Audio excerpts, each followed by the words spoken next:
분에 넘치는 자리에 섰습니다. 가문의 영광입니다. 아까 이동진 지부장님께서 소개해 주실 때 저는 학부에서 철학을 공부하고 대학원에서 기독교 윤리학 이런 거 공부한 사람이라고 소개해 주셨습니다. 그러면 앉은 계신 분들, 좀 똑똑하신 분들은 그런 애가 뭐 이런 강의를 할까 이렇게 생각하실 수 있습니다. 그런데 학문과 학문 사이에 칸막이를 세우고 전공이라는 이름으로 다른 영역을 넘나들지 못하게 한 것은 일제 식민사관의 잔재라는 것 아닙니까? 우리가 잘 알고 있는 그 모나리자, 최후의 만찬 이런 것들을 그린 레오나르도 다빈치라고 하는 사람은 비행기도 만든 과학자이고 르네상스 시대만 해도 학문과 학문 사이에 인문학과 자연과학 사이에 칸막이가 없었습니다. 저는 소개해 주신 대로 윤리학을 공부한 사람인데요. 윤리학의 기본은 부끄러움입니다. 수호지심이라고 하는 거죠. 그리고 인간의 정체성 가운데는 역사적 정체성이라는 것도 있더라고요. 역사 앞에 부끄러워할 줄 알아야 하는 것. 이게 인간의 본연인 것 같은데요. 한 전공을 만나서, 물웅덩이를 만나서 깊이 파다 보니까 지하수에서 모든 학문이 연결되더라고요. 그래서 역사라고 하는 분야도 제가 공부를 하게 됐는데요. E.H. 카라고 하는 영국의 유명한, 우리나라에도 잘 알려져 있는 역사가가 역사란 무엇인가라고 하는 책에서 역사에 대해서 우리 온 국민이 아는 정의를 내렸습니다. 영화 변호인에도 나왔죠. 역사는 과거와 현재의 끊임없는 대화라는 것입니다.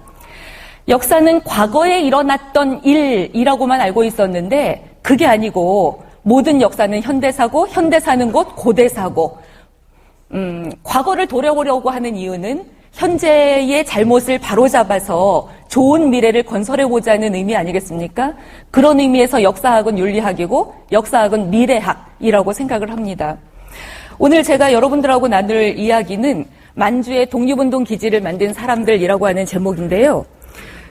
다음 주 수요일이면 10월 26일 만주 하얼빈에서 안중근 의사가 70대에 이른 이토 히로부미를 암살한 날이죠. 10월은 우리에게 굉장히 뜻깊은 때입니다. 이러한 때에 만주 독립운동에 대해서 여러분들하고 같이 생각해 볼 수 있게 돼서 굉장히 의미 있다고 생각을 합니다.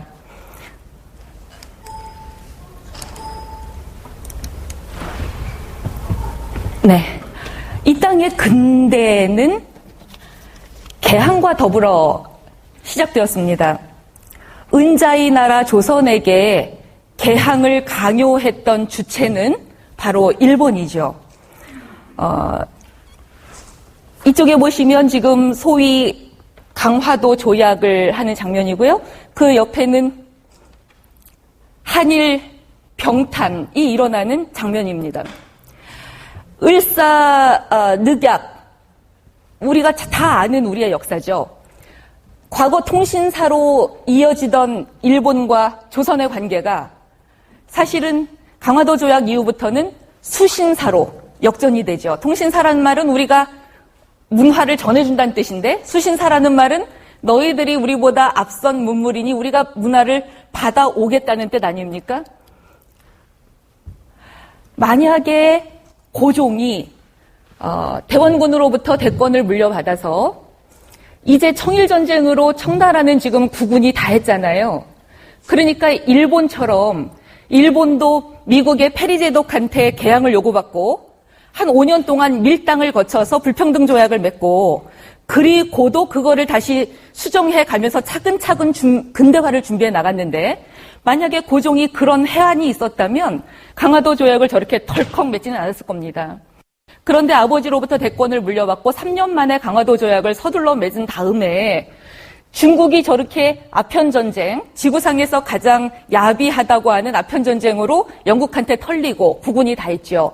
그리고 청일전쟁, 러일전쟁으로 일본이 득세해 올라올 때 동북아시아에서 청나라가 저렇게 기울어 가니까 사대주의를 청산하고 우리 노선을 걸으면 참 좋았겠는데 불행히도 역사는 그렇게 전개되지 않았습니다. 개화라고 하는 말은 일본의 근대화의 주역이라고 하는 후쿠자와 유키치가 영어의 civilization을 개화라고 번역을 했죠. 문명 개화입니다. 주역에 나오는 괴물 성모, 그러니까 사물의 본질을 깊이 연구해서 그 사물로 하여금 어떤 일을 하게 하고 화민성속, 사람으로 하여금 좋은 풍속을 만들게 한다 해서 한 글자씩 따서 개화 이렇게 번역을 했습니다. 일본에게 개화란, 이거 옷 보시면은 다 아시겠잖아요. 영국이나 독일이나 이런, 그러니까 얼굴들은 다 일본 황실인데 옷들은 서양의 드레스를 입고 있지 않습니까? 일본에게 개화란 영국을 본받는다는 의미였죠. 독일을 본받는다는 의미죠. 그래서 일본은 법제도 독일 법제를 채택했다는 거잖아요.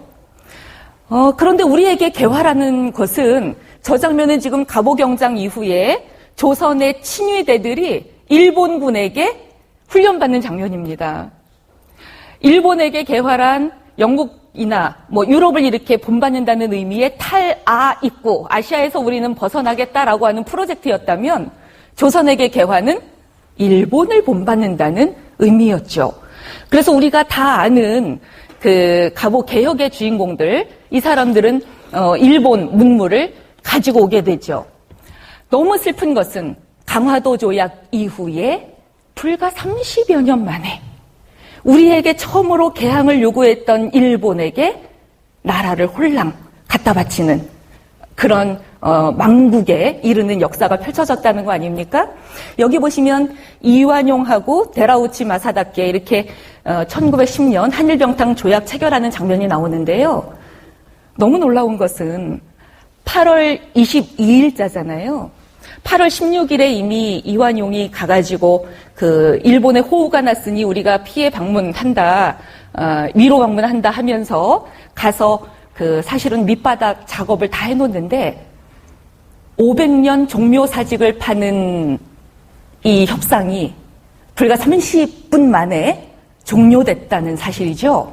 그럴 수 있었던 데는 8월 4일에 일본 외사국장하고 이완용의 비서로 있는 이완용의 혀라고 불려지는 이인직이라고 하는 사람이 미리 다 조약의 내용을 협상해 놓지 않습니까? 저는 이렇게 조금씩 역사를 알다 보니까 우리 고등학교 때 이인직, 혈에누 그러면 근대 소설의 효시 이렇게 배웠거든요. 그리고는 다음 중 이인직의 작품이 아닌 것은 사지선다로 막 선택하고 이런 거 배웠습니다. 근데 어떤 선생님도 저한테 이런 거 안 가르쳐 주시더라고요. 이인직이 1906년에 쓴 소설에 우리가 다 아는 혈의 루이죠. 순 우리말로 했다면 이미 독립협회가 독립신문 만들어서 순 한글운동 했었잖아요. 순 우리말이라면 피눈물 이래야 맞고요. 한자로 그냥 가자면 혈루 이래도 맞지 않습니까? 근데 굳이 일본식 명사와 명사 사이에 조사의를 넣는 방식으로 혈의 루 이렇게 하는 방식으로 소설이 전개되면서 첫 문장이 청일전쟁이 아니거든요. 일청전쟁의 총소리가 평양에서 울려 퍼질 때 7살 옥년이라는 여자아이가 부모를 잃고 떠돌다가 이렇게 시작되는 소설입니다. 청일전쟁이 아니라 일청전쟁이죠. 이인직은 일본에서 공부하면서 일본어를 굉장히 능숙하게 하면서 이것만이 살 길이다 하고 잡은 것이 이완용의 혀로 역할을 하면서 완전히 친일 소설을 내놓는 겁니다. 말하자면 조선이 그동안 형님나라라고 했던 청나라가 기울였으니 이제 조선은 일본밖에 구원자가 없다라고 하는 메시지를 혈의루에 담고 싶은 거죠. 그래서 이 혈의루를 찬찬히 읽어보면 일본 사람의 총알은 굉장히 인도주의적이어서 맞아도 사람이 죽지 않는답니다. 그냥 피만 나게 한답니다. 그리고 이 7살짜리 옥년이라는 여자아이가 일본의 군의관한테 그 양료로 들어가서 이 군의관이 아주 정성으로 교육시키고 이래서 일본에서 공부해가지고 미국 유학까지 갔다 오고 뭐 이런 소설입니다. 그러니까 그동안 우리가 사대주의를 중국한테 했다면 이제 조선이라는 나라는 일본밖에는 구원자가 없다라고 하는 것을 7살 여와 부모 잃은 이제 더 이상 기댈 데 없는 조선의 운명과 개인의 운명을 상징적으로 연결시켜서 우리 국민들을 호도하려고 했던 게 1906년에 나온 혈애루라는 작품이죠. 매일매일 신문에 연재되었습니다. 청일전쟁, 러일전쟁 끝나고 민심이 흉흉하던 때에 이제 한일 병탄을 앞두고 이인직이 의식화 작업을 해놓는 거 아닙니까? 그러면서 이완용과 데라우치가 저렇게 아주 편안하게 조약을 체결을 하는 거죠. 작년은 광복 70주년이었습니다. 영화 암살이라고 하는 작품이 우리 모두에게 뜨거운 감동을 선사했죠. 이 작품의 배경은 1933년이더라고요. 그동안 조선은 중국에게 속국이었을 망정 식민지가 되진 않았습니다. 속국이라고 하는 것은 여전히 불명예스럽지만 그래도 나라라고 하는 정체는 유지할 수 있는데요. 식민지는 지죠. 그냥 땅일 뿐입니다. 이 땅에 살던 사람들의 국민 주권은 다 사라진 거죠. 더 이상 나라라고 하는 형태가 없는 상황에서 국민들에게 무슨 주권이 있겠습니까? 이러한 때 선택지가 몇 개 있습니다. 어떻게 살 것인가? 어떻게 살 것인가? 이 영화에 보면 강인국이라고 하는 인물은 이인직이 가르쳐준 대로 아주 친일에 나서는 거죠. 비행기 갖다 바치고 군수산업 경영해서 조선인을 수탈해가지고 일본의 유리한 땅으로 식민지의 역할을 다하죠. 그런데 그의 부인은 남편하고 뜻을 같이 하지 않습니다. 저는 이 영화 보면서 부부라고 하는 사람들 사이에 제일 중요한 것은 뜻이구나 하는 것을 다시 한번 생각하게 됐거든요. 이 여자분은 딸 둘을 안고 만주로 망명하려고 계획하지 않습니까? 물론 그 엄마는 살해당하고 아이 하나는 남고 유모가 아이 데리고 하나 만주로 망명하고 이런 영화였습니다. 그래서 그 작년 영화에서 보면 한국 광복군 저격수로 가운데 있는 안옥윤이라고 하는 인물이 남자연 여사를 그렸다고 하는 안옥윤이라는 인물이 나오는데요. 그 옆에 여러분들이 보시는 왼쪽에 있는 영화에서는 속사포라고 별명이 나오는데 이 양반이 신흥무관학교 마지막 졸업생으로 나옵니다. 우리가 오늘 여행하고자 하는 장면이 바로 그거죠. 신흥무관학교가 있었던 서간도 그리고 같은 만주 안에서도 북간도의 명동마을 이 두 개가 독립군 양성 기지였거든요. 오늘 우리는 만주로 시간여행을 떠나보려고 합니다. 영화에서 보면 1933년이라고 했습니다. 1933년이라고 하는 시간은 일제가 처음에 한일 병탄을 하고 나서 제1차 조선교육령을 발표하는데요. 조선교육령. 충량한 제국의 식민으로 길러내겠다는 거죠. 그리고는 무단 통치를 했습니다. 그런데 이 사람들이 독립운동 하거든요. 전 세계에 흩어져 있는 디아스포라 조선 사람들이 떨쳐 일어나서 만세운동을 하거든요. 3.1 만세운동 이후에 일제가 제2차 조선교육령을 다시 반포합니다. 논란인 거죠. 일종의 문화통치 시대에 반포된 제2차 조선교육령의 핵심은 당신네들하고 우리는 한일 합방을 했잖아요. 합방이라고 하는 단어가 얼마나 좋습니까? 내선 일체라니까요. 그러니까 국어와 국사교육을 강화하겠습니다. 여러분 이때 제가 뭐라 그랬나요? 식민지라고 하는 건 국이 사라진 거라 그러지 않았나요? 그러니까 국사라고 하는 말은 누구의 국사겠습니까? 일본국이죠. 국어라고 하는 건 어느 나라 말이겠습니까? 일본어죠. 이 영화에서 앞권은 뭐냐면 저 전지현 씨로 나오는 그 안옥균 일행이 저 궤에다가 장총을 들고 만주에서 신의주 거쳐서 경성역에 도착하는 장면입니다. 경성역에 딱 도착했는데 6시 15를 알려드립니다. 엥 하고 사이렌 소리가 나니까 사람들이 다 어떻게 합니까? 일장기를 향해 절을 하는 거죠. 만주에서 온 이 사람들은 굉장히 충격을 받습니다. 그러면서 영화에서 어떤 말이 펼쳐지는데요. 혹시 이게 재생이 될지 모르겠습니다. 제가 영화의 아주 일부를 1분 정도 따왔거든요. 됐으면 좋겠는데요. 네, 1분만 좀 상영해 주세요. 아버지 영화를 이렇게 계속하시게 그게 유행 중 지났는데 예전에 8명의 친일을 파고 일본에 가서 남자들을 받아왔어. 그 아들들은 서로의 아버지를 대신 죽이기로 했었지. 사람들은 그걸 살해라 불렀어.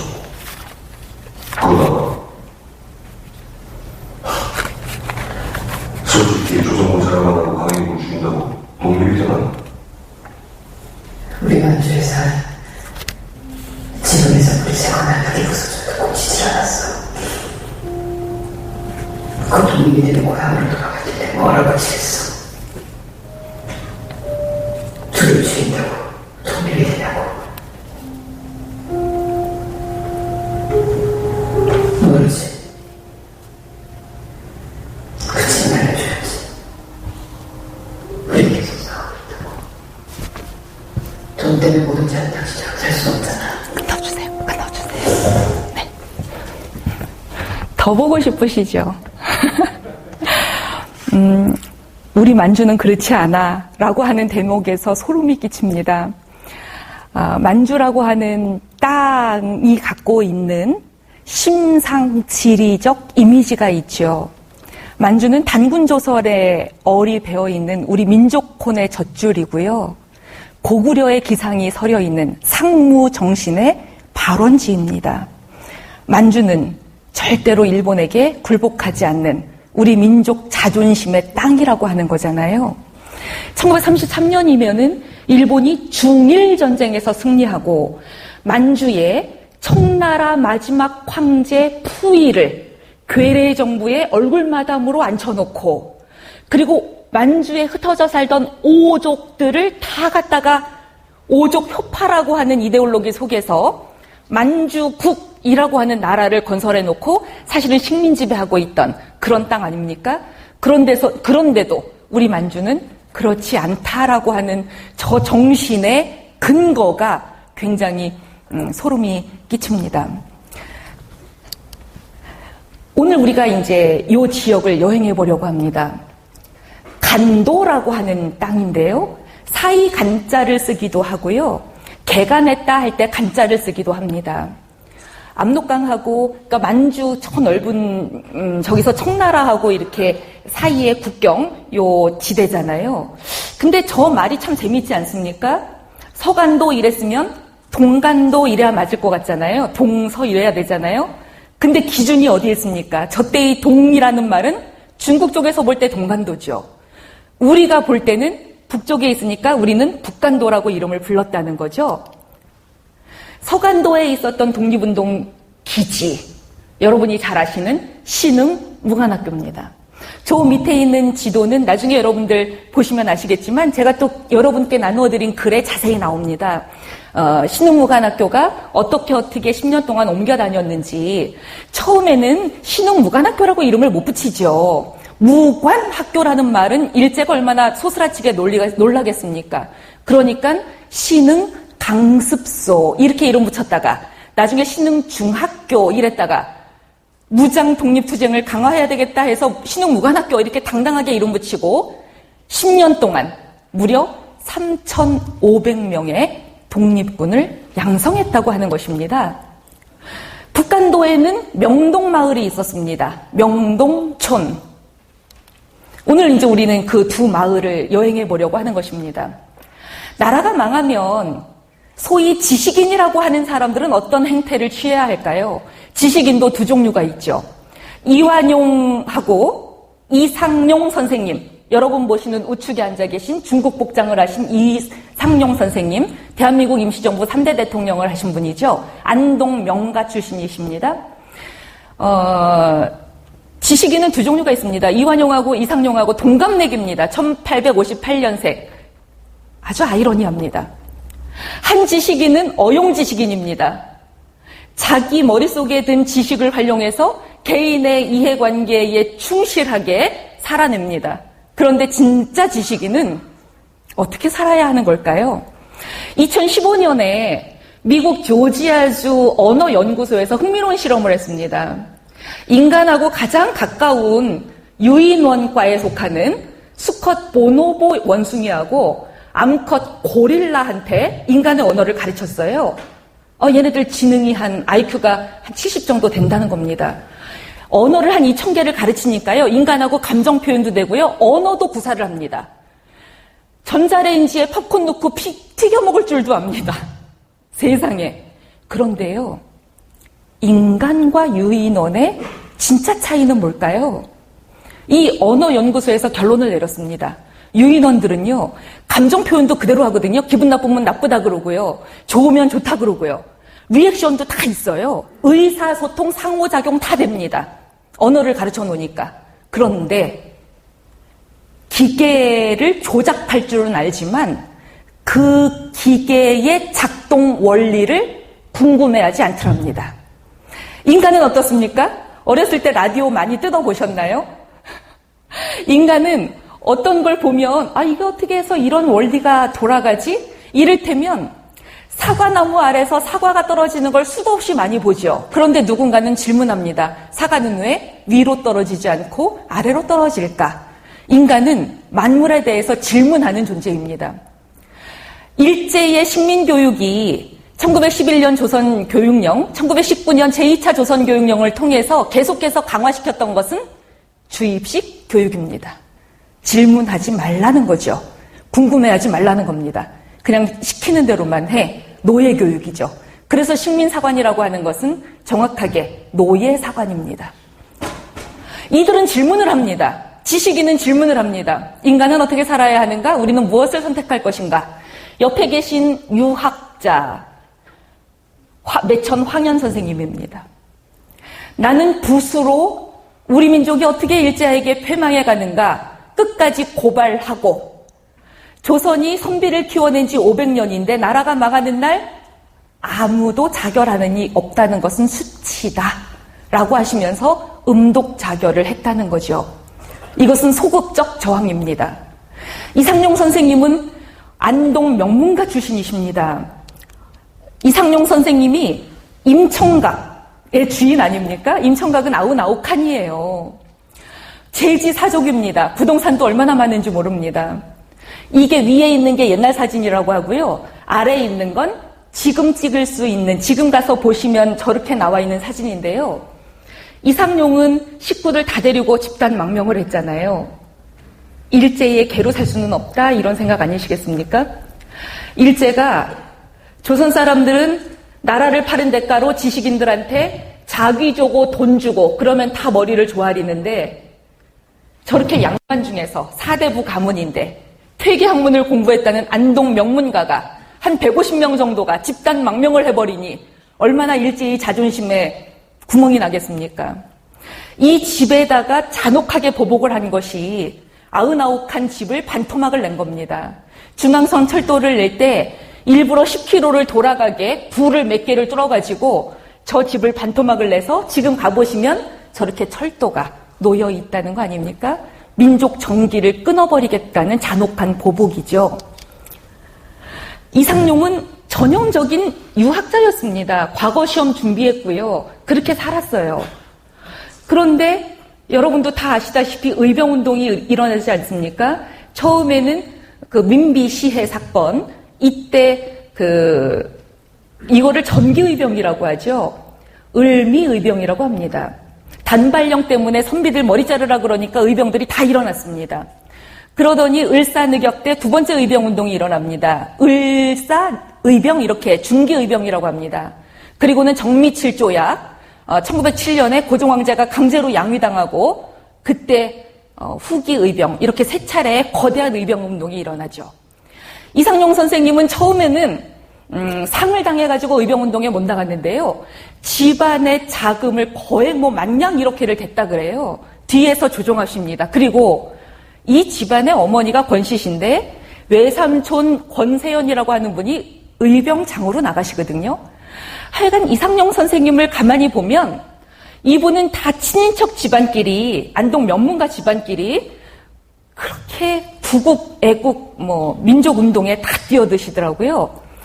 아마 여러분 이번에 바른역사 아카데미에서 꾸준히 강의를 듣고 오셨다면 맨 아래 사진이 1907년 그 정미의병 이후에 일제가 남한 대토벌이라고 하는, 이제는 외교관도 빼앗고 군사도 다 해체됐으니까 일제가 마음대로 할 수 있지 않습니까?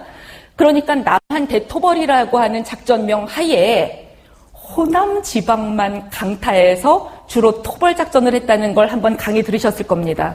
이 사진이 바로 그때 잡혔다는 호남 의병들입니다. 그래서 이제 우리나라의 지역 감정이라고 하는 골이 또 일제에 의해서 생겨났다는 건데요. 이상용이라고 하는 분이 완전히 생각이 뒤집어진 것은 50살 무렵입니다. 여러분 이 시를 한번 1908년에 쓰셨다는 우연히 읊는다라고 하는 제목의 이 시를 한번 읊어보겠습니다. 보이시면 같이 한번 읊어볼까요? 50년간 공맹서를 보아왔나니 누에실처럼 복잡하게 얽힌 의리 빠짐없이 분석해 놓았네. 결국에는 말에 불과할 뿐이니 어찌 도움이 되랴마는 몸을 돌아보건대 도리어 사람의 옷 입고 있는 게 부끄럽네. 주자학이 진리인 줄 알고 50년 살았는데요. 과거 시험 열심히 준비했었는데요. 공맹서라고 하는 것이 내가 시세를 잘 못 읽어서 이렇게 의병운동을 열심히 하고 가야산에 기지까지 만들어 놓고 신돌석 장군 이런 분들 초대에다가 어떻게 좀 한번 몸부림치려고 하는데 역사는 또 힘의 논리로 흘러가는 거예요. 심지어 적의 의병기지를 만든답니다 라고 누가 일본한테 이렇게 첩자 노릇을 하죠? 조선 사람이 해요. 그러니까 이상용 선생님이 내가 뭘 잘못했을까? 이때부터 들어앉아서 열심히 공부를 하십니다. 여러분 혹시 강의를 들으셨다면 저분이 지금 1908년, 1911년, 1912년 요 시대에 어떤 책들을 읽냐면요. 저도 깜짝 놀라요. 플라톤, 아리스토텔레스, 찰스 다윈, 토마스 호흡스, 제레미 벤덤 이걸 다 한자로 다 읽으세요. 대단하세요. 그리고는 자기 나름대로 결론에 이르러요. 이분의 학문하는 방법이 전형적인 요즘 유행하는 통섭이라고 하는 것입니다. 서양 학문과 내가 그동안 배웠던 공맹서, 왜냐하면 공자가 주장했던 게 대동세상이잖아요. 대동세상은 어떻게 해야 열립니까? 천하위공, 천하가 다 사사로운 사람의 이해관계에 복종하는 게 아니라 천하는 다 공공의 것이다. 이렇게 가려면 99칸 명문가의 저 제지사족, 땅 많은 부자가 어떻게 살아야 됩니까? 노블리스 오블리주죠. 이분은 망명하기 전에 노비들을 다 해방시켜요. 그리고는 땅덩어리 이렇게 나눠가지고 당신네들 먹고 살으라고 또 나눠주기도 하세요. 일부는 또 조상제사에 써야 되니까 다른 분들한테 나눠주죠. 그리고는 다 팔아서 독립운동에 헌신하시니까 신흥무관학교를 만들 수 있는 거 아닙니까?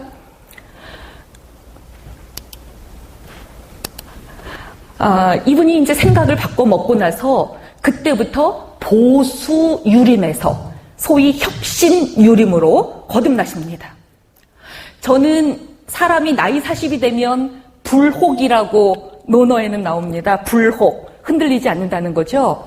그래서 50대, 60대 된 분들은 젊은 애들이 뭐라고 얘기하냐면 내 앞에서 설교하지 마, 꼰대야 막 이래요. 안 바뀐다는 거죠, 어른들은. 근데 이러한 고정관념을 딱 깨준 게 바로 안동의 저분들입니다. 나이 50에 생각 확 바꾸고요. 이 협동학교가 1907년에 들어서는데요. 저 옆에 보시는 저분들이 협동학교라고 하는 협동학교. 안동에 이제 여러 개의 마을들을 합해서 동력 동자가 돌아간다는 것은 해동, 동국, 대동 이럴 때에 우리 민족을 상징합니다. 그러니까 협동해서 신학문으로 사람들을 교육시키겠다는 거예요. 근데 안동이라고 하는 땅이 얼마나 보수적입니까? 그러니까 서원은 들어서도 되는데 신학문 교육기관 게다가 선생님들이 이렇게 머리도 막 단발을 하고 신민회 이런 데서 내려와서 가르치고 이런 거는 못 봐주겠다고 어른들이 막 반대하세요. 근데 이상용 같은 어른이 나서서 아니다, 세상이 달라졌다 라고 하면서 설득하는 거죠. 이런 분들이 혁신 유림이십니다. 거기에 같이 협동하는 게 일송 김동삼 같은 분인데요. 다 독립운동 하시는 거죠.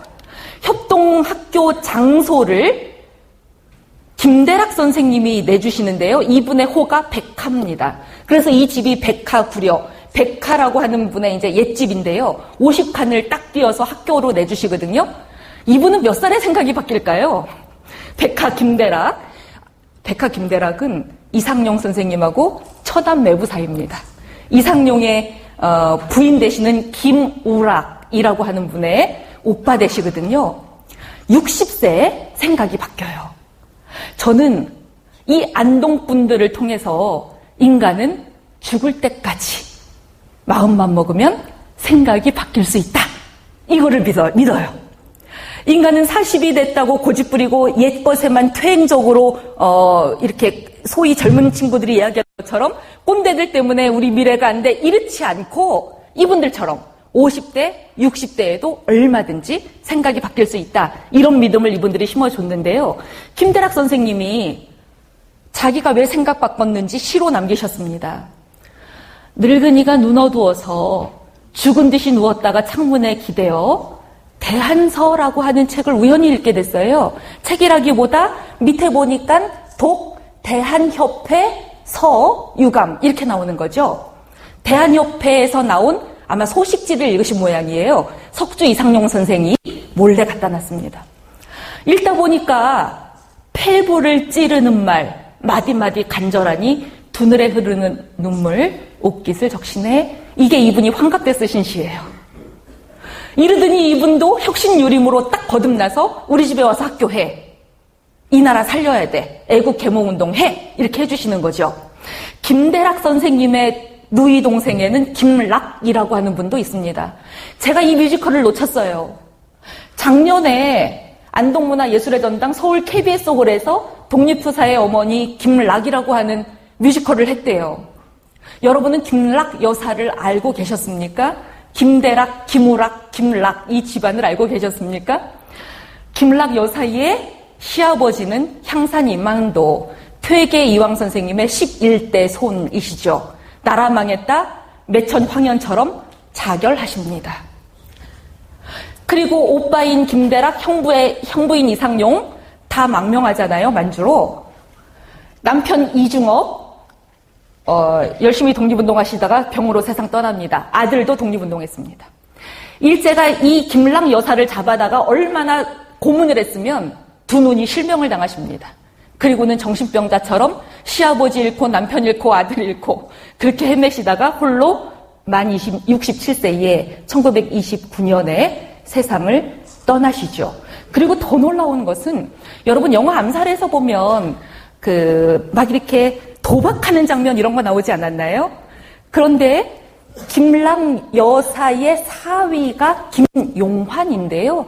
이분이 파라코로 알려졌답니다. 맨날 도박하고 딸이 시집 가야 되는데 장농살돌도 다 도박에 갖다 바치고 그래서 뭐 이런 아버지가 있나 천하에 이랬더니 나중에 죽을 때까지도 이분이 말을 안 하셨대요. 근데 나중에 알고 보니까 도박판에 갖다 바친 줄로만 알았던 그 돈이 독립운동 자금으로 들어갔다라는 거 아닙니까? 그래서 영화에서는 그 도박판에서 막 이렇게 허랑방탕하게 노는 것 같은 장면이 사실은 김용환 선생을 그려냈다고 하더라고요. 이런 집안입니다. 이상용 선생은 1909년에는 대한협회라고 하는 이때까지만 해도 애국계몽운동 단체였죠. 나중에는 친일을 합니다만, 변절합니다만, 안동지회를 설립하는 운동을 나서시는데요. 을사늑약, 정미칠조약, 이런 것들을 보시면서 아직 한일합방 전입니다. 일국의 권리가 모두 타인의 손에 돌아가게 됐는데, 이때 해야 되는 운동은 단체를 만드는 운동이다. 이런 말씀을 하십니다. 오늘 우리는 광복회 주간으로 여기 와 있고요. 바른역사 아카데미라고 하는 모임으로 모여 있는데요. 단체를 꾸리는 일이 얼마나 중요한지 이분은 단체라고 하는 말을 굉장히 강조하시거든요. 나라가 망해가는데 단체라도 살아야 정신을 올바로 차릴 수 있다는 거죠. 단체가 없으면 능히 내부 세계를 발달시킬 수 없고 단체가 아니라면 능히 외부 세계와 교통할 수 없다. 무조건 단체를 꾸려야 되는구나. 그리고는 안동지와 회장으로 이렇게 취임 연설을 하실 때 이런 말씀을 하십니다. 나라는 백성의 공산이고 공동재산이라는 거죠. 백성은 나라의 주인이다. 여러분 이런 문장 어디서 많이 읽으셨습니까? 대한민국 헌법 제1조에 뭐라고 나옵니까? 우리나라는 민주공화국이죠. 그리고 제2항에 1조 2항에 뭐라고 나옵니까? 네, 모든 권리는 국민에게 있죠. 세상에 1909년에요. 백성은 나라의 주인이래요. 문명국 백성들은 사람마다 이런 의무를 알아서 국사는 국민이 다스려요. 투표도 하고 선거도 하고 이런단 말이죠. 어떻게 다 공부하셨을까요? 국법은 또 국민이 정해요. 국가의 이익은 국민이 일으켜요. 국가의 난은 국민이 방어해요. 근데 조선이란 나라는 호포제 같은 것, 군포제 이런 것들도 힘없는 백성들만 하고 양반들은 다 빠져나가고, 오늘날도 국방의 의무는 요즘 젊은 애들 그러잖아요. 이렇게 다이아몬드 수저, 금 수저는 다 빠져나가고 해외에 나가 있고 자기들은 수렁에 빠진 아들들이라 국방의 의무를 진다고. 이분은 벌써 이때부터 국민이라고 하는 정신, 근대라고 하는 시간은 국민국가의 시간입니다. 그러려면은 국민이 어떤 사람들인지 알아야 되거든요. 국민, 네이션, 국민국가, 네이션 스테이트. 이분은 국민의 정의를 벌써 1909년에 저렇게 내리고 계십니다. 그런데 더 재밌는 것은 바로 이런 겁니다. 대한협회 회관에 이런 글을 써서 게시하셨는데요. 오늘날 제국주의가 성행하죠. 일본도 다, 미국도, 영국도 다 제국주의가 발흥해서 힘없는 나라들을 쳐들어갑니다. 이런 세상에서는 군국주의를 취하지 않으면 안 된다 이래요. 우리 옆에 사람들은 모두 마땅히 이런 뜻을 아주 그냥 깊이 도장 찍듯이 몸에 새겨가지고 각자 국방의 의무를 제1의 의무로 삼아야 해요. 무릇 우리 협회가 설립한 학교는 모두 군대식 제조를 해야 된다 이래요. 여기서 벌써 만주로 가면 신흥무관학교 차리는 아이디어를 갖고 계시는 거죠.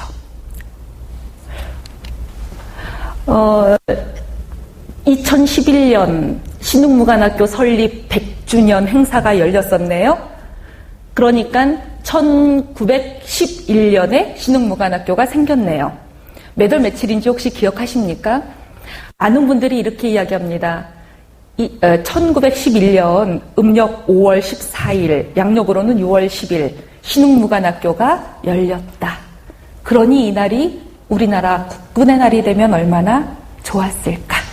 그랬으면 조금 바른 역사의 한 단추를 바로 채웠을 텐데 아쉽게도 우리는 신흥무관학교의 역사를 괄호 안에 넣어버렸다는 거죠.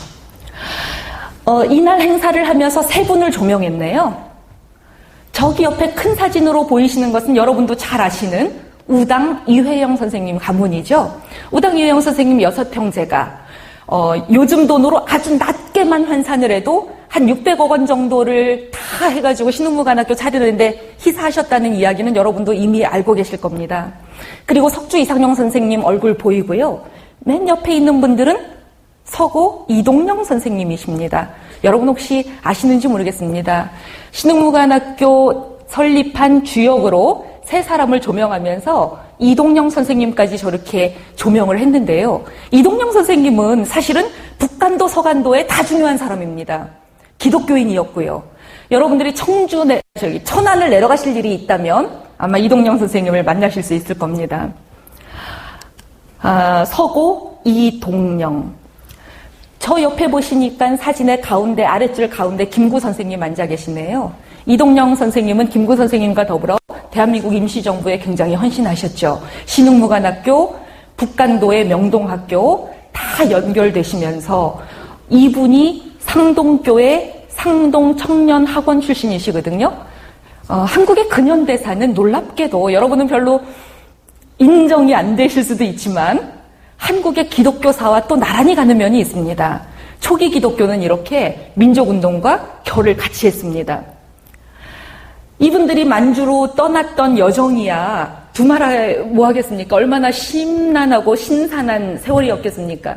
이를테면은 강화학파, 양명학파의 이건승 선생님네도 만주로 망명했다는 이야기 여러분 들으셨을 겁니다. 석주 이상용 가문, 이상혁뿐만 아니라 안동 유림 가운데 150명 정도가 같이 간 김대락이라든가 같은 가문들이지요. 김대락 선생님이 만주로 떠날 때는 66세였습니다. 그리고는 1911년에 만주 도착해서 1914년에 만주에서 돌아가시죠. 식구 가운데 손자 며느리가 임신하고 있었어요. 만삭입니다. 어지간하면 내비두고 갈 만도 한데 일제에 이 땅이 넘어갔는데 여기서 아이를 낳을 수는 없다. 이래서 손자 며느리까지 다 데리고 가시죠. 그리고는 만주에 도착해서 손자 며느리가 해산을 합니다. 얼마나 기분이 좋은지 이분이 아호를 쾌당 이렇게 지었다는 거 아닙니까? 이분한테는 당나라 땅이었나 보죠. 그래서 거기서 아이가 태어났으니 너무 기분이 상쾌하다 이런 아호를 지었다는 거예요. 일제가 내 머리를 베어갈 수 있을지언정 고개 숙여 종이 되진 않겠다. 이런 마음으로 이 땅을 떠난 분들이 1914년 김대락 선생님처럼 무덤조차 찾지 못하게. 그리고 이분의 호는 백하입니다. 백두산 아래 사는 노인이란 뜻이죠. 그리고 백하일기를 남기셔서 그 많은 재산 탕진하고 자기는 그렇게 늙어가지고 여기까지 와서 생을 다할 망정 신선한 망명생활을 견디면서도 이것을 후회하지 않는다고 하는 기록들을 또 한시로 많이 남기셨습니다.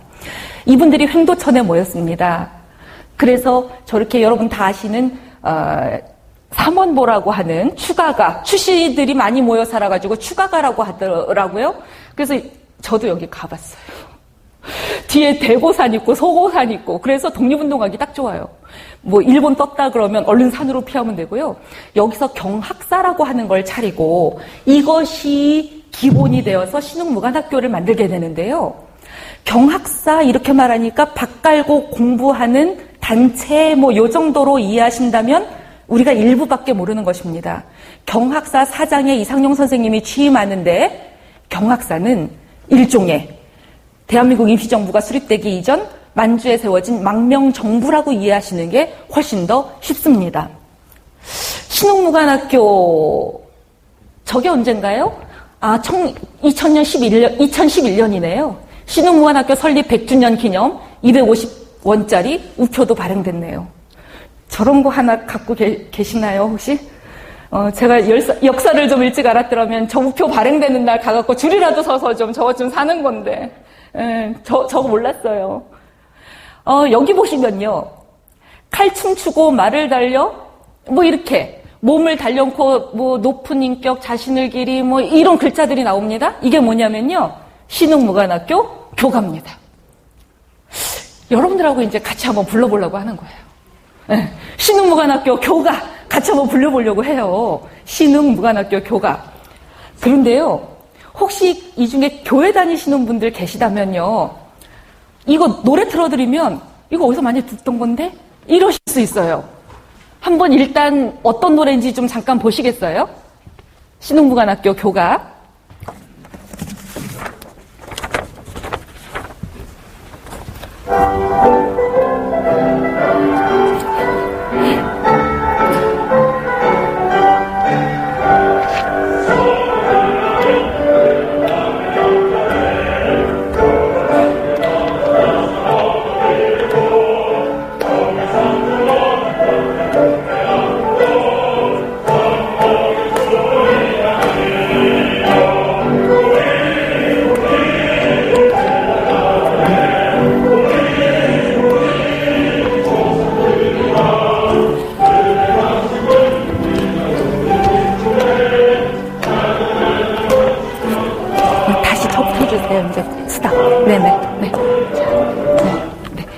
익숙하시죠? 교회 다니시는 분들. 이 노래, 교회에서는 어떤 노래였나요? 갑자기 또 생각 안 나시죠? 우리들의 싸울 것은 군대 아니요. 너무 잘하시네요. 장로님이신가 봐요. 우리들의 싸울 것은 혈기 아니요. 우리들의 싸울 것은 육체 아니요. 뭐 이렇게 나오는 건데요. 이게 원래 미국 군가예요. 근데 이제 신흥무관학교에서 이렇게 미국 군가, 김좌진 장군께서 작사하셨다는 그 승리행진곡이라는 노래가 광복군 노래 모음집에 실려 있습니다. 이것은 또 일본 군가입니다. 그리고 우리가 이제 조금 있다가 시간이 좀 허락이 된다면 신흥무관학교 교가도 불러주는데 북간도 명동학교 교가도 불러야 되잖아요. 명동학교 교가는요, 여러분 들으시면 깜짝 놀라십니다. 영국의 국가입니다. 그러니까 참 일단 첫째는 다시 한번 확인하는 것은 이때만 해도 기독교, 여러분들은 지금 기독교라 그러면은 요즘 또 젊은 친구들은 개독교라 그러고 기독교가 너무 한국의 근현대사에서 좀 잘못한 일이 확실히 있긴 있어요. 그러나 처음에 이 땅에 들어왔던 기독교는 이 민족을 살릴 대한종교, 소망종교로 수용되었습니다. 만주에서 인삼팔러 고려문에 갔던 서북 청년들, 평안북도 의주에서 살던 4명의 청년들이 우연히 스코틀랜드 선교사 만났는데 이 사람이 한문으로 된 성경을 보여주는데 깜짝 놀라는 거예요. 여기는 지금 산농공상, 주자학적 질서 속에선 우리는 장사치들이라고 사람 취급도 못 받고, 주자학적 질서 속에서는 서북지방은 한양 질서에 항상 밀려나 있는데 모든 인간이 평등하다니, 모든 인간이 신의 자손이라니. 그런데 여러분, 고조선, 고구려 광개토왕비에 써있는 추모왕, 동명성왕 누구의 아들입니까? 천재의 아들이라고 나오지 않습니까? 우리 민족에게는 신의 아들이라는 믿음이 굉장히 익숙합니다. 그러니까 서북지방 청년들이 만주에 인삼팔러 갔다가 그걸 보고는 옳았구나, 이게 우리 민족 종교네 이러고는 아직 이 땅에 미국에서 선교사도 들어오지 않았는데 1976년 강화도 조약이 맺어질 때 이분들은 만주에서 스코틀랜드 선교사한테 세례를 받고 들어옵니다. 그래서 사실은 한국 기독교 역사가 몇 년부터 시작됐나 이랬을 때도 1980 언젠가요? 우리 아니 1984년일 거예요 아마. 맞습니까? 그 한국 기독교 100주년 선교 대회를 하더라니까요. 그래갖고는 이분들이 100주년을 1984년에 잡았으니까 1884년이 기점이라고 본 거잖아요. 이거는 어떤 기준입니까? 미국에서 조일 수교 조약이 이제 76년이고 조미 통상 조약이 82년이고 84년에 알렌이라고 하는 의료 선교사가 처음 이 땅에 들어오잖아요. 그때부터 선교 1년이라고 잡은 모양이에요. 단재 신채호 선생님이 역사란 아와 비아의 투쟁이라고 말씀하시지 않습니까? 근데 눈이 비아 쪽에만 있으면 아의 역사를 안 보게 되죠. 우리가 나가서 만주에서 세례받은 역사는 왜 안 쳐주는지 모르겠습니다. 우리는 그것보다 훨씬 일찍 1876년에 4명의 청년들이 만주에서 세례받은 기독교인이 있었다는 거, 그리고 이분들은 선교사들이 들어오기 전에 기독교를 받아들였다는 거, 그래서 전례사관이라기보다는 수용사관이라고 말해주는 것이 옳다는 거, 이런 것도 한번 다시 생각해 볼 필요가 있는데요. 가사가 잘 안 보이실까봐 따로 프린트해 드렸잖아요. 우리 요거 한번 불러보겠습니다. 신흥무관학교 교가.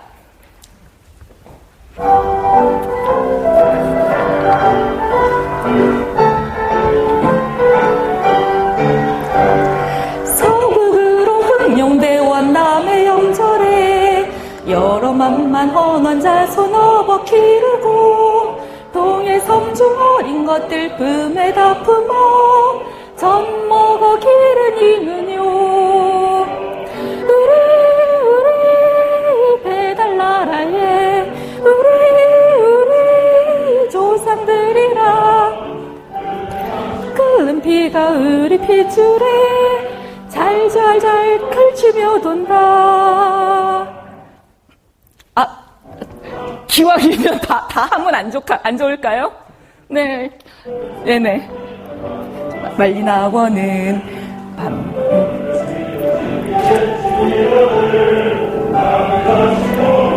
내 영 아끼고 종서름 받는 이누노 배달나라에 우리 자손들이라 가슴 치고 눈물 뿌려 통곡하여라 지옥의 샘문이 온다. 활춤 줄고 말을 달려 몸을 단련코 새로운 지식 높은 인격 썩어지는 우리 민족 이끌어내요.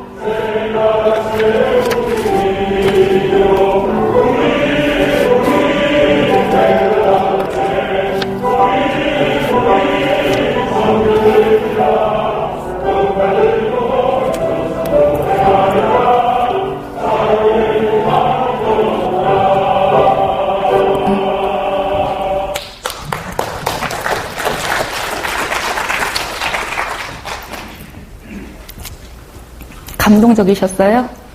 저 이거 준비 많이 했죠. 이거 찾느라고 시간 많이 걸렸어요. 이제 그렇게 만주로 망명을 한다는 것이 안동에 처박혀 있으면 이상용 선생님만 해도 경술국치 1910년 8월 29일 보름이나 지나서 그 소식을 접합니다. 좀 정보가 좀 늦은 거죠.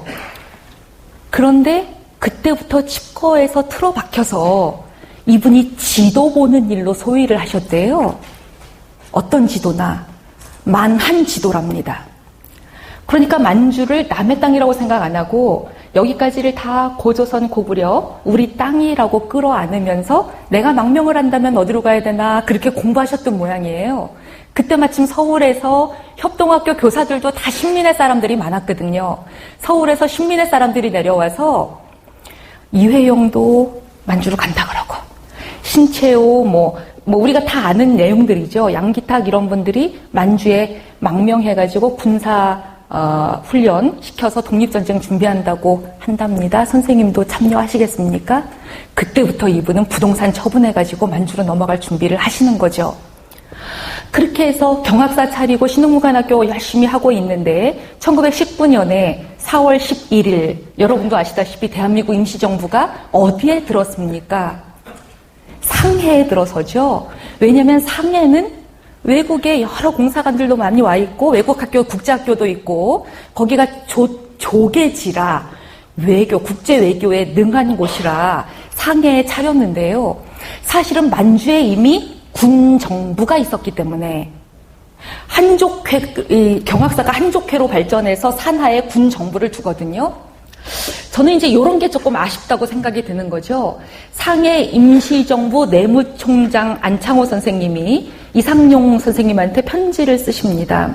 상해 임시정부가 들어서서 우리가 독립운동을 하는데 이런 데 주안점을 두겠습니다. 1. 외교 2. 내무 3. 재정 4. 군사. 이상용 선생님이 그 편지를 받아들고 다시 답장을 쓰십니다. 이 순서가 거꾸로 되는 게 맞겠네. 이런 이야기입니다. 1. 군사 2. 재정 3. 내무 4. 외교. 근데 만주에 군정부가 있고 우리는 무장투쟁을 통해서 독립전쟁을 준비해야 되고 그러니까 상해 임시정부를 우리가 부인하고 이렇게 되면 우리 민족끼리 싸우게 되고 두 개의 정부가 들어서는 거잖아요. 그래서 이상용 선생님은 만주에 무장투쟁하는 사람들은 다 뜨악했는데 이분들을 잘 설득해서 임시정부에 참여하시죠. 그래서 제3대 국무령에 취임하시는 거죠. 그리고는 만주에 있던 군정부를 대한민국 임시정부 산하 군정서 이렇게 격을 낮춰가지고 여기가 이제 서간도에 있으니까 서로 군정서 그리고 우리가 다 아는 것처럼 북간도에는 김자진 장군님이 이끄는 북로 군정서 이렇게 들어쓰는 거죠. 이런 리더십을 뭐라고 이름 붙이면 좋을까요? 화합과 통합의 리더십이죠. 서로 네가 세네 내가 세네 기싸움 할 게 아니라 지금은 독립운동을 향해서 모든 에너지를 결집시켜야 하니 우리끼리 싸우지 말자. 대한민국 임시정부가 이미 상해에 들어섰으니 우리가 여기서 무장투쟁을 준비하더라도 우리는 군정부라는 이름을 고수하지 말고 군정서로 격화시키고 대한민국 임시정부에 힘을 실어줘야 된다. 이런 논리이십니다. 그리고는 우리가 다 아는 역사들이죠. 사실 이상용 선생님은 1932년에 돌아가세요. 오래 살기는 하셨죠. 자기랑 같이 독립운동 열심히 했던 김동삼 이런 사람 다 붙잡혔다 그러고 뭐 임시정부는 사실은 여기저기 옮겨다니면서 또 내분을 많이 겪고 그런 아직 광복을 보지 못한 채 눈을 감으실 수밖에 없는데요. 국토를 회복하기 전까지는 내 유고를 고국에 가져가지 말라 이런 유언을 남기시고 돌아가시죠. 그리고는 이분은 외아들밖에 없으신데요. 이준형 선생님 32년의 아들이 왜냐면 이 임청각 99칸의 이 집이 종갓집이었기 때문에 친척들한테도 돌아가셨습니다 알려야 하니까 잠깐 나오십니다. 그런데 일제가 얼마나 회유를 하는지요.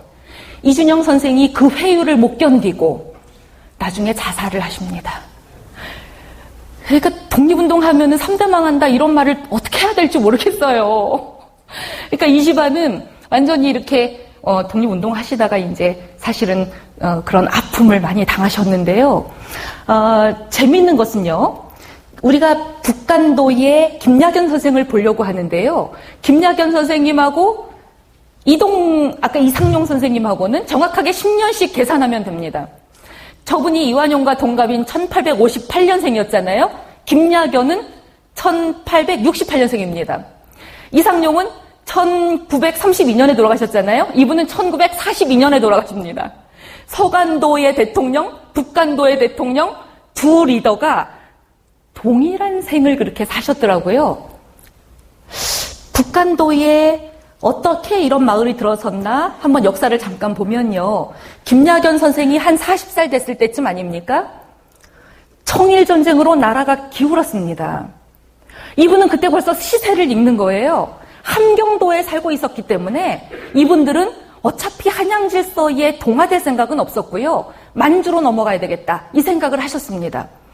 그리고는 절친인 4가문이 모여서 회의를 합니다. 김야견 집안, 김하규 집안, 문치정 집안, 남위원 집안 이렇게 4가문의 24세대 141명이 집단 기획망명을 하는 거죠. 그러니까 이상용 선생님네 그 김대락, 김동삼, 유인식 이런 분들보다 더 빨리 가셨네요. 가보니 윤재옥이라는 사람이 먼저 3년 전에 와 있어요. 윤재옥이 누구냐면 윤동주 시인의 증조 할아버지십니다. 그러니까 김하규는 김신묵 여사의 할아버지고 문치정은 문재린 목사의 할아버지거든요. 이 말은 뭔가요? 문익환 목사님네 그 집안이잖아요. 그러니까 이렇게 망명해가지고 이 두 집안이 사돈을 맺은 거죠. 이 명동초는 참 재밌습니다. 이제 규암 김야견 선생이 이때만 해도 이분은 전통적인 유학자예요. 선비예요. 1901년에 명동이라고 자리를 잡고 마을 이름을 명동이라고 지었어요. 밝을 명자에 동력동자니까 보통 나라가 국운이 쇠한다. 청일전쟁으로 아무래도 이 나라의 운명이 심상치 않다. 이러면 요즘 사람들은 어떤 의미의 이민을 많이 갑니까? 생계형 이민입니다. 생존 모색형 이민입니다. 내 자식 잘 키우고 빨리 이 나라 이민 가갖고 교육 이렇게 잘 받고 이런 건데요. 이분들은 집단 이민을 가서 망명을 해서 이 마을의 이름을 명동촌이라고 지은 데부터 이분들의 이민은 자기들만 살자고 간 게 아니구나. 민족의 독립을 위해 준비하는 이민이구나. 이걸 알 수 있는 게 밝을 명자와 동력 동자를 썼다는 거죠. 이때 이 동이라고 하는 말은 우리나라를 가리킵니다. 우리나라를 밝힐 미래의 인재를 키우겠다는 거죠.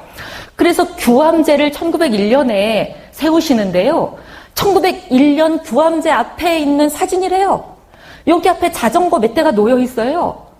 이제 여기에 망명하신 분들이 여기 명동촌 이런 데 가보면요. 우리가 지금 생각하는 마을 단위가 아니에요. 땅이 얼마나 넓은지, 김하규 집안, 이런 사람들도 다 개인 사숙을 차리거든요.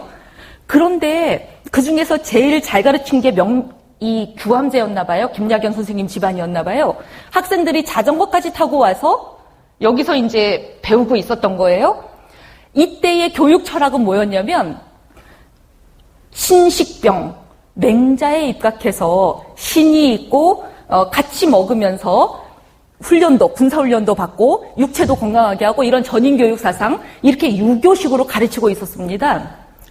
그런데 1906년에 용정촌에 서전대야에 서전평야 아주 큰 땅에 서전서숙이 들었습니다. 김약연 선생님이 이걸 보고 충격을 받습니다.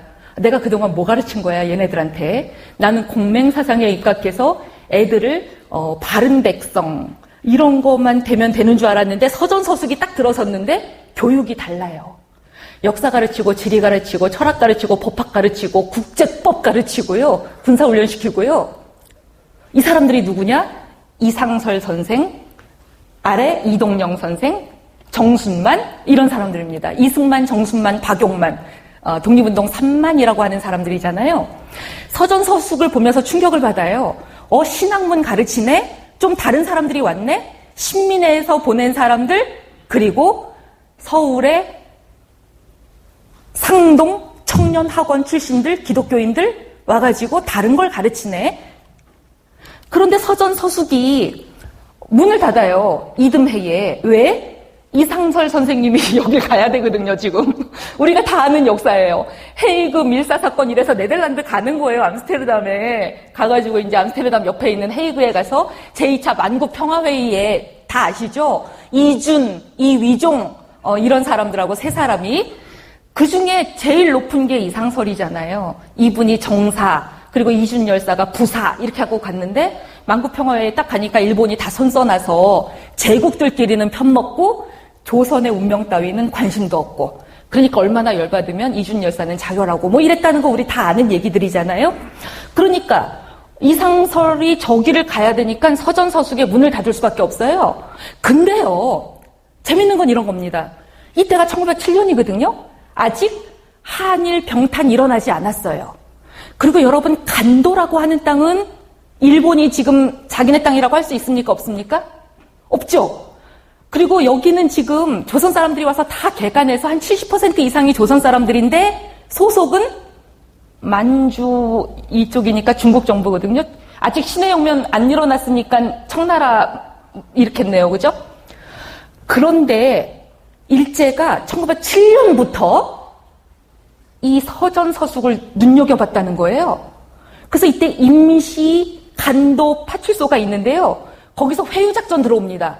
이상설 가고 막 학교 문 닫으려고 그러니까 남아있는 교사들한테 우리가 매달 20원씩 줄 테니까. 여러분, 이때 20원인 거예요. 그러니까 이상용 선생이 독립운동할 때 10,000냥 내놨다. 400원 내놨다. 이런 단위가 얼마나 큰지 아시겠죠? 20원을 매달 줄 테니까 이 학교를 우리한테 넘겨 이렇게 한 거예요. 일제가. 그런데 선생님들이 문을 닫을지언정 그렇게 안 할 거 아닙니까? 민족운동을 시키고 있었는데. 이래서 명동학교, 이제 명동촌의 규암제가 서전서숙을 인수받게 됩니다. 명동서숙으로 거듭나는 거죠. 서전서숙 이름 그대로 가지고 오고요. 김약연 선생은 학감이 되고요. 서전서숙에 있던 선생님들을 학당으로 모시고요. 그리고는 이 학교가 근대식으로 1909년에 명동학교로 거듭나는 거죠. 여기 나오는 여기쯤 앉아 계신 분이 정재면 목사네요. 이분도 상동교회 상동청년회에서 파견했습니다. 이상설이 헤이구 가고 막 서전서숙이 복잡하니까 자네가 가서 용정촌 좀 어떻게 좀 교육 좀 시켜봐, 민족교육을. 이래서 기독교들이 이제 북간도에 오게 되거든요. 정재면 교사가 왔는데 김약연 선생님한테 딜을 합니다. 내가 이 학교를 맡아서 운영하는 것까지는 좋은데 성경교육을 시켰으면 좋겠다. 김약연 선생은 이때까지만 해도 아직은 유학자예요. 공맹사상 이런 거예요. 그런데 이야기를 이렇게 들어보니까 상동 청년회가 그동안 보냈던 사람들, 그리고 신민회에 많이 있던 기독교도들, 기독교라고 하는 종교가 괜찮아 보이거든요. 그래서 이분이 기독교로 개종을 합니다. 1909년입니다. 그래서 명동학교가 이제 기독교 개학교. 그래서 우리가 아는 그 문익함, 윤동주, 이제 이런 기독교 시인들, 이런 학교들의 요람이 되는데요. 이게 이제 그 상동교회의 상동청년회를 만든 전덕기 목사님이거든요. 저게 옛날에 상동교회라 그러고요. 아래에 있는 사진은 상동교회의 아까 박용만이라고 하는 분이, 이분은 미주의 또 항일운동 기지를 만드신 분이거든요. 근데 박용만도 상동교회에서 파송한 감리교도였습니다. 그런데 네브라스카 소년병 학교가 상동 청년의 교재를 가지고 학생들을 저렇게 준비를 시켰다는 거잖아요. 이때까지만 해도 기독교가 괜찮아 보여요. 전덕기 목사님은 9살 때 부모를 다 여의고 우연히 스크랜튼이라고 하는 의료 선교사 밑에 들어가서 돌보면서 기독교로 개종하고 상동교회 안에 상동 청년회를 만들어서 민족교육자들을 그렇게 많이 키워내서 북한도로도 사람 보내고 이렇게 미국으로도 보내서 소년병 학교 키우고 이랬답니다. 여러분, 놀랍게도 유한양행을 설립하신 분이 누구죠? 유일한 선생이죠. 그분의 아버님이 유기현이라고 하는 분인데요. 평양 출신이시죠. 정재면 선생이 명동학교에서 학생들 가르칠 때 이분의 교사 월급을 유기현 선생이 됐습니다. 그리고 박용만이 미국 갈 때 내 아들 좀 데리고 가서 교육 좀 시켜봐. 이래서 박용만 편에 유일한 선생을 딸려보냅니다.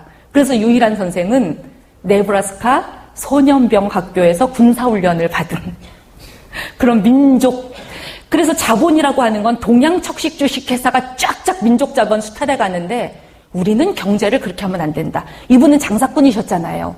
근데도 그렇게 민족자본이 외부로 잘못 빠져나가는 거를 경계하는 그런 경제교육을 시키셨다고 합니다. 명동학교의 성격을 볼 수 있는 재미있는 것이 이런 것이 있습니다. 학전입니다. 학전이라고 하는 거는 지금 문치정이라든가 김야견이라든가 이런 분들은요, 자영농이었기 때문에 돈이 좀 많았어요. 그래서 중국인한테 땅을 넓게 사가지고 명동마을에 들어오는 모든 사람들은 다 같이 공동농사를 짓자 이러면서 이제 땅을 늘려나가시거든요. 그러나 각 가정마다 자기 땅의 11조를 학전으로 내놔야 된다. 이래가지고 모인 학전이 공동재산이잖아요. 이거는 교육사업에 써야 됩니다. 이때의 교육이라는 건 뭔가요? 이 나라의 독립을 준비하는 무장투쟁가들을 길러내는 그런 땅 아니겠습니까? 50만 평이나 되었답니다. 이분들은 나아가 길동식산회사를 차립니다. 명동촌에 들어온 누구도 가난한 빈농으로 전락하는 일은 없어야 된다. 이건 이스라엘 키부츠 개념입니다. 사유재산 제도를 억제하면서 공동소유에 기반한 일제의 동양척식주식회사에 맞서서 우리는 서로 상부상조하는 길동식산회사를 차리자. 이런 마음이신 거죠. 그리고는 연변교민회 만드시고요. 연변교민회에 속했던 모든 명동마을 사람들 다 같이 기독교로 개종시키고요. 집단 개종이라고 하거든요. 북한도 국민회로 발전하고 나중에는 북한도 한인자치회도 만들고 간민교육회, 간민회 이렇게 발전해 나가는데요. 이게 바로 오늘날 연변자치주의 토대가 되는 거죠. 북한도 한인자치회를 만들었어요. 1909년이네요. 근데 1909년에 간도 협약이 이루어져서 일제가 본격적으로 간도 땅에 지배권을 행사하고 나섭니다. 자치라는 말, 빼라는 압력이 얼마나 많이 들어오는지 모릅니다. 자치라는 말이 일제가 싫은 거죠. 그래서 바꾼 게 간민교육회입니다. 그런데 이분들은 신의 혁명이 일어나니까 중국 정부 찾아가서요. 우리 자치회라는 말 다시 넣고 싶어. 자치정부로 가고 싶다는 얘기인 거죠. 그래서 간민자치회라는 이름을 좀 달라. 이르는데 중국 정부가 허용하지 않아서 간민회. 이게 돼서 이게 이제 나중에 항일운동에 다 주축이 됩니다. 우리가 여기서 잠깐 좀 언급할 필요가 있는 선교사가 구레선, 로버트 그리어슨 선교사라고 하는 분인데요. 이분은 놀랍게 간도 지역의 김야견 목사나 이런 사람들한테 기독교를 전화해주고 같이 대화 나누고 이런 선교사인데요. 이동휘라고 하는 분 아시죠? 이동휘가 굉장히 웅변을 잘하셨대잖아요. 이동휘라고 하는 분이 한변 웅변하면서 기독교 교회가 하나 들었으면 이 나라에 민족학교 들었으면 나라의 독립은 따놓은 당상이다 라고 눈물을 흘리면서 그렇게 호소를 하면 사람들이 다 지갑을 열더라는 거 아닙니까? 뛰어난 웅변가였습니다. 이동희의 별명은 눈물의 예레미야였거든요. 눈물의 예언자라고. 그러니까 그리어슨 선교사가 이동희를 찾아가서 전도사로 내가 너를 특별 채용하마. 이렇게 해서 이동희 선생이 북간도 가고 연해주 가고 그런 독립운동하는 길을 뚫어주고요. 이동휘 선생의 따라쟁이가 누구냐면 부구 개봉우 선생입니다.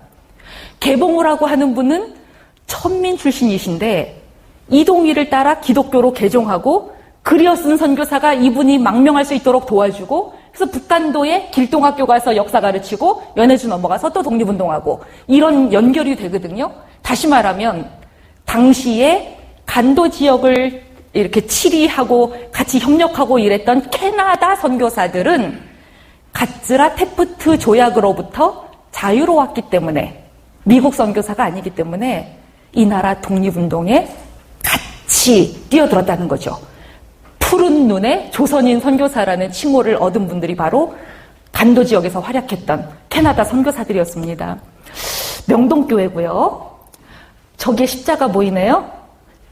교인 수가 무지 많지 않습니까? 이때에 종교계 학교가 99개가 있었답니다. 서간도에. 그중에 70몇 개가 다 기독교 학교랍니다.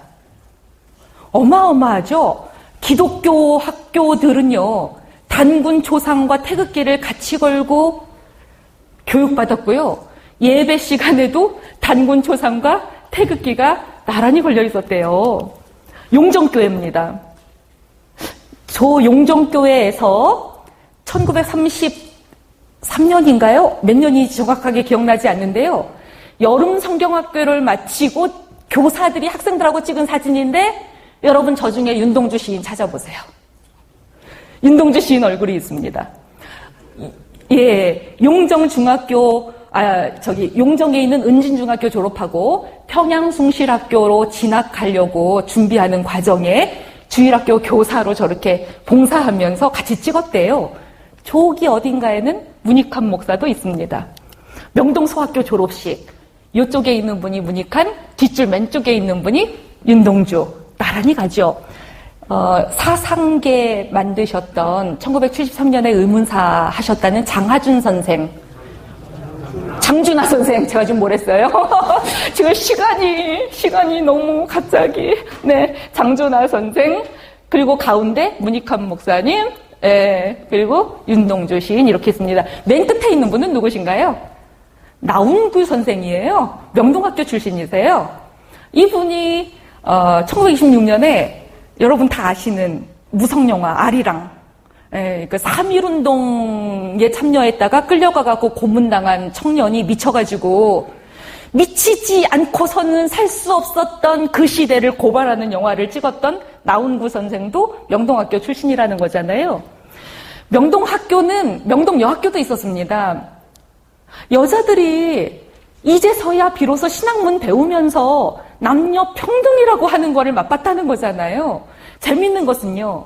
문익환 목사님 어머니 김신묵 여사가 원래는 이름이 없었대요.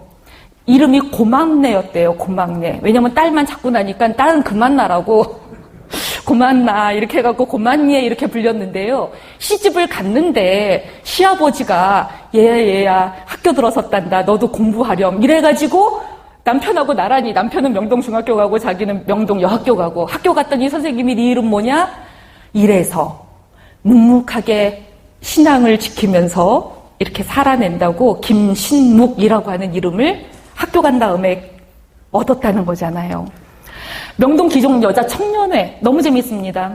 그네 타기 대회가 끝난 다음에 기념사진 찍었는데요. 그네를 잘 탄 여자들한테는 무쇠솥이 선물로 주어졌습니다. 근데 이때 그네를 탄다는 게 뭔가요? 명동학교 근처가 어디냐면요. 문안골이라고 하는 데가 있는데 여기가 바로 안중근 의사께서 총기 훈련을 하던 것입니다. 이분들이 그네를 타면서 맨날 보는 그 만주 땅은 어떤 땅이냐 이런 말입니다. 여러분 선구자란 노래 다 아시죠? 일송정, 저기 일송정 있네요. 푸른 솔은 해란강 있네요. 이거는 지금 해란강 위에 있는 다리 위로 대성중학교 학생들이 소풍 나온 광경입니다. 저거는 용두레, 용정마을의 유래잖아요. 용두레, 선구자란 노래의 땅이기도 합니다. 아, 명동학교 교가 드디어 나왔네요. 이거 한번 불러볼까요, 그래도? 예, 여러분은 악보 갖고 가사가 갖고 계신가요? 예. 저는 가사가 여러분 자료집에 있어요.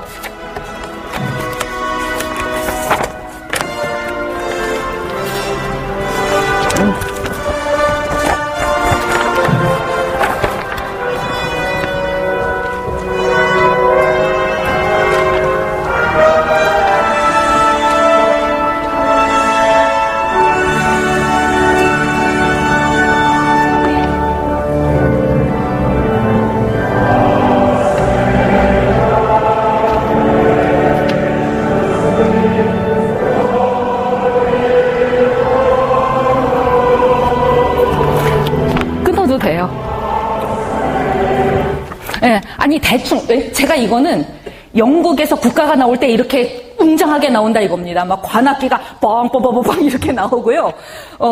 하나님이여 우리 여왕을 돌봐주시고 뭐 이런 게 그 나라 국가예요. 명동학교 교가가 영국의 국가를 음을 그대로 가져다 했는데 교회 다니시는 분들은 이 찬송을 또 언제 들으셨나요? 비난처 있으니 환난을 당한 자 이리 오라. 이 찬송으로 우리 찬송가에 들어가 있습니다. 여기 명동학교 교가 그쪽에 해놨거든요. 예, 그런데 안 할 거예요. 시간이 없어요. 그리고 정말 그 서간도만 챙기고 북간도는 무시하는 그렇게 생각하지 마시고 시간이 없고요. 우리가 알 거는 뭐냐면 한배가 우뚝고 그 9장에 있는 가사 한번 보세요. 한뇌가 우뚝고 은택이 호대한 한배검이 끼치신 이터에 그 치와 크신 뜻 넓히고 기르는 나의 명동 이렇게 끝나거든요.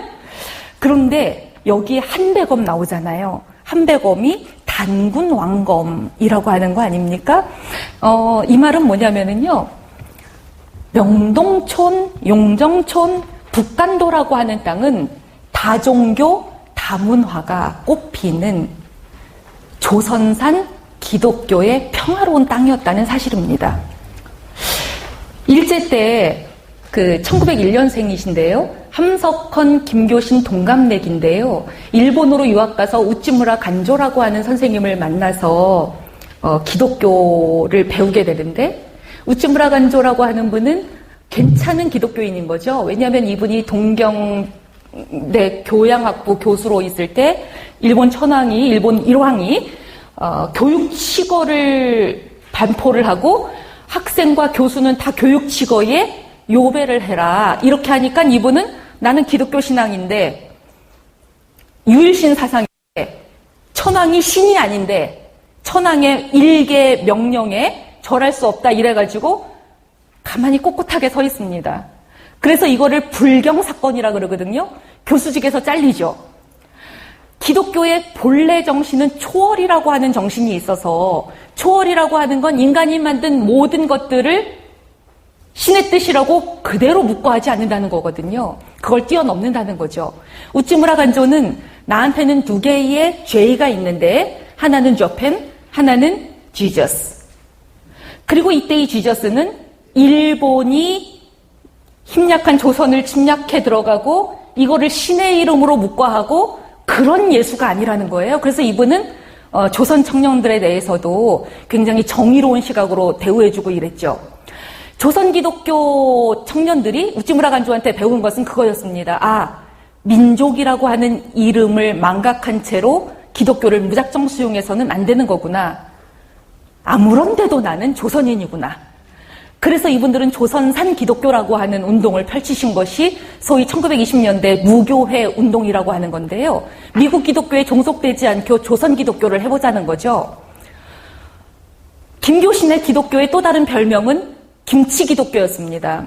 김치는 하루 3번 조선 사람들이 안 먹으면 안 되는데 왜 일요일에만 교회 가서 먹어야 되는가?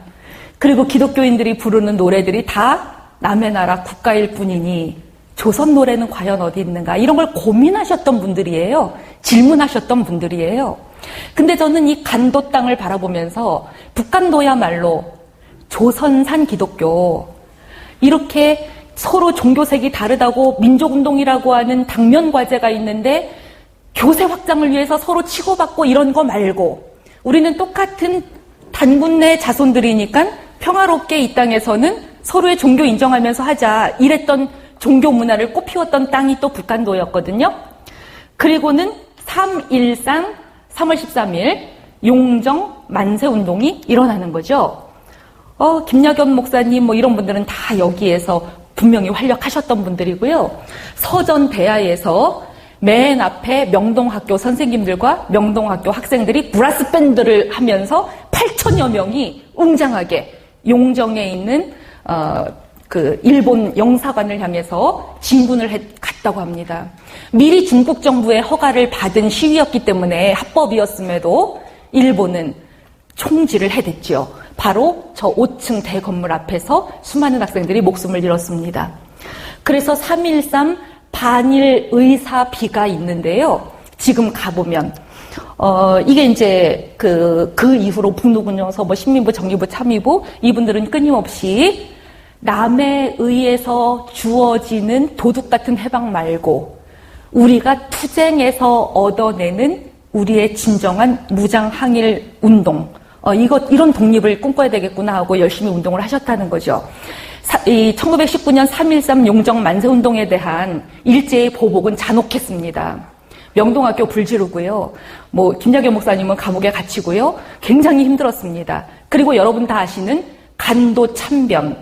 영화 암살에 보면 사람들을 그렇게 처참하게 간도해서 죽였는데 심지어는 가마솥에 넣고 끓이고 뭐 이런 대사들이 나옵니다. 그게 바로 그 청산리 전투, 봉오던 전투 이런 거 일제가 너무나 그 자존심이 상해가지고 간도 지역을 얼마나 초토화시켰는지. 왜냐하면 이 땅은 미국 기독교가 관여하는 땅이 아니었기 때문에 가츠라 테프트 조약에 의해서 한국에 있는 기독교는 좀 보호를 받았어도 간도의 기독교 세력은 그런 정도 보호는 못 받았거든요.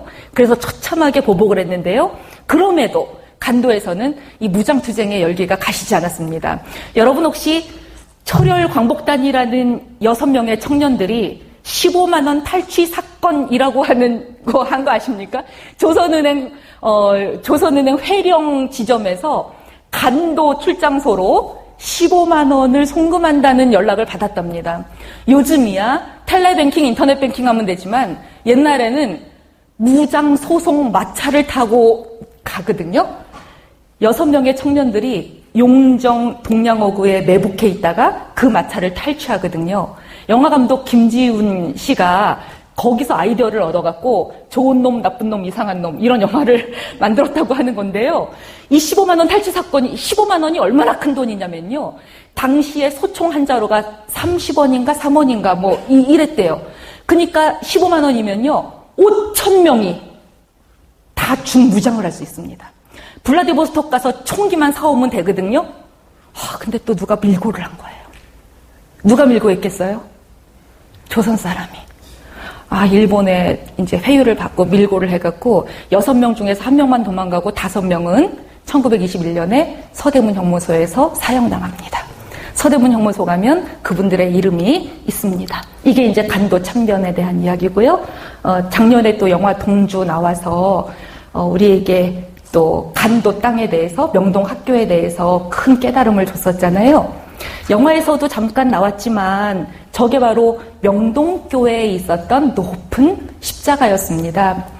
윤동주 시인은 어릴 때부터 김여겸 목사님이 외삼촌이기 때문에 어차피 기독교라 뗄래야 뗄 수 없었는데요. 그렇게 십자가라는 시를 안 쓰더래요. 십자가라는 말은 너무나 귀한 말이어서 평생 딱 한 개만 십자가라는 제목이 들어간 시를 남겼답니다. 그런데 너무 놀라운 것은 쫓아오던 햇빛인데 지금 교회당 꼭대기 십자가에 걸렸습니다. 이건 명동교회를 말하는 거거든요. 괴로웠던 사나이 행복한 예수 그리스도에게처럼 십자가가 허락된다면 많은 분들이요 이거를 필사하면서 저처럼이라는 말이 위에 붙어야 되는 것 같아가지고 그리스도에게 처럼 이렇게 위에다 붙였답니다. 근데 윤동주의 원래 오리지널 육필 원고를 보니까 윤동주 시인이 일부러 처럼이라는 말을 한 줄 아래다 내렸더랍니다. 왜냐하면 예수처럼 산다는 말은 쉬운 말이 아니라는 거죠. 목숨을 내놓는 거거든요. 기독교인들은 십자가는 안 지고 영광만 받으려고 그러잖아요. 근데 십자가가 허락된다면 이때의 십자가는 뭐겠습니까? 역사의 십자가죠. 그러니까 영화 동주에서도 송몽교는 끊임없이 항일, 무장 막 이런 거 하는데 자기는 좀 소심한 시인인 것 같아서 괴로워하는 모습 많이 나오는데요. 저는 이 시를 보면서 처럼이라는 말을 할 때는 한 박자 쉬어줘야 되는구나. 우리가 누구처럼 산다, 뭐처럼 된다 이런 말을 할 때는 함부로 얘기해서 안 되는구나.